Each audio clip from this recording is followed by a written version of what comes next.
और सीएम साहब जो भी कुछ बोले वो उसके कस्टोडियन जो है विधानसभा के स्पीकर साहब है, और वो स्पीकर साहब क्योंकि वो उस पार्टी से बिलोंग करते हैं, उन्होंने अब सीएम साहब को कुछ भी परमिट कर देते हैं। व्हाट्सएप का इतिहास चलाया जा रहा है, असली इतिहास छुपाया जा रहा है। सही बात यह है जो अविश्वास प्रस्ताव है हम बखिया उधेड़ देते हैं इस बीजेपी सरकार की, इसलिए हमें बात करने का काम है। लेकिन सरकार हमेशा ये कहती है कि पार्लियामेंट में भी ऐसा ही हुआ, लोकसभा में भी ऐसा ही हुआ कि चर्चा जो है वो कांग्रेस शुरू करती है, कोई मुद्दा लेकर आती है, लेकिन फिर वॉकआउट कर जाती है, चर्चा के लिए बैठती है। भारतीय जनता पार्टी वालों को एक फैक्ट बताना चाहता हूँ कि जब कांग्रेस की सरकार थी उस समय सबसे कम सेशन चलने दिया था भारतीय जनता पार्टी के इनके घटक दलों ने। यह रिकॉर्ड है।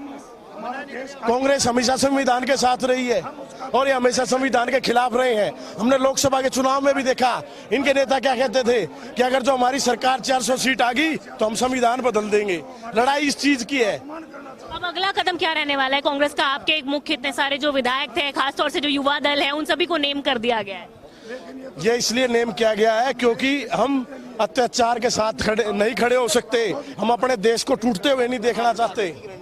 बहुत शुक्रिया विकास जी बातचीत करने के लिए। तो विकास सहारण बातचीत कर रहे थे। तमाम उन विधायकों से हमने बातचीत की जिन्हें आज नेम किया गया है। वंदे मातरम पर जो चर्चा है वो सदन में हो रही थी और इस दौरान पक्ष और विपक्ष के बीच तीखी नोकझोंक हुई, हंगामा हुआ और उसके बाद कांग्रेस के विधायक वेल में पहुंच गए और बार बार स्पीकर की वार्निंग दिए जाने के बाद भी जब वो अपनी सीट पर नहीं पहुंचे तो स्पीकर ने कांग्रेस के लगभग आधा दर्जन से ज्यादा विधायकों को नेम कर दिया और उसके बाद बहुत देर तक जब नेम करने के बाद भी कांग्रेस के विधायक बाहर नहीं निकल रहे थे, उसके बाद मार्शलों ने खदेड़ कर गोदी में उठाकर इन सभी कांग्रेस के विधायकों को सदन से बाहर कर दिया। कैमरा पर्सन इंद्रजीत के साथ